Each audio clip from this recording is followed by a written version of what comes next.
Hey ka-fashionista! Welcome back to my channel! For tonight's video, I will be going to make a crown kasi yung sister ko ay nagpagawa sa akin ng, everyone, crown kasi nga for the upcoming Mr. Gay sa Christmas party nila. So as Mr. Fashionista, gagawin ko yan! So by the way mga ka-fashionista, I am really excited para gumawa ng crown kasi mga ka-fashionista, bago po yung materials na gagamitin ko for the crown, no? Para sa paggawa ng crown. So everyone, super timing talaga, no? Oh my gosh! Perfect talaga ito, guys! So anyway, gagamit po tayo ng stick glue sa crown and also yung pinaka-exciting na part is itong silicone mold. Oh my gosh! This is my dream! For the first time, nagagamit po ako sa materials na ito. This is my dream talaga, guys, no? Ang OA ko na talaga. Oh my God. So, gagamit tayo ng, stick glue. And then, gumamit din ako ng tire para pang shape po ng crown. So, ganyan, guys. Dapat ito na yan, guys. Oh my God. Simple siya, guys, no?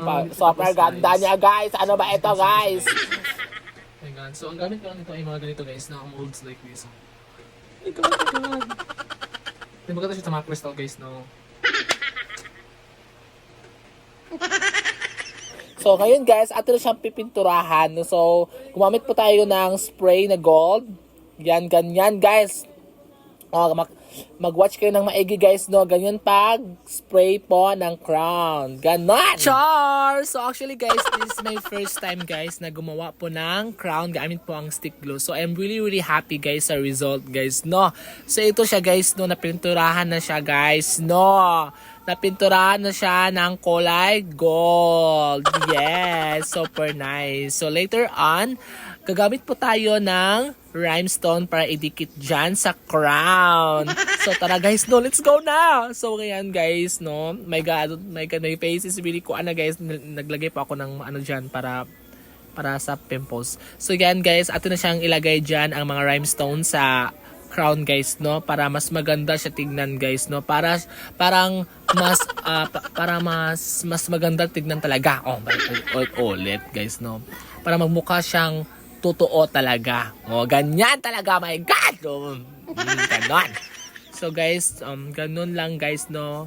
So right now, ito na siya guys. Yes. Oh, perfect na perfect. Ganun siya guys, no? So, good luck and God bless po sa mga candidates tomorrow. So, oh my God, I'm so really excited kung sino talaga ang makakuha po nitong crown na ito. So, yes, thank you so much. Bye-bye. Don't forget to like and share. Mwah, mwah, mwah.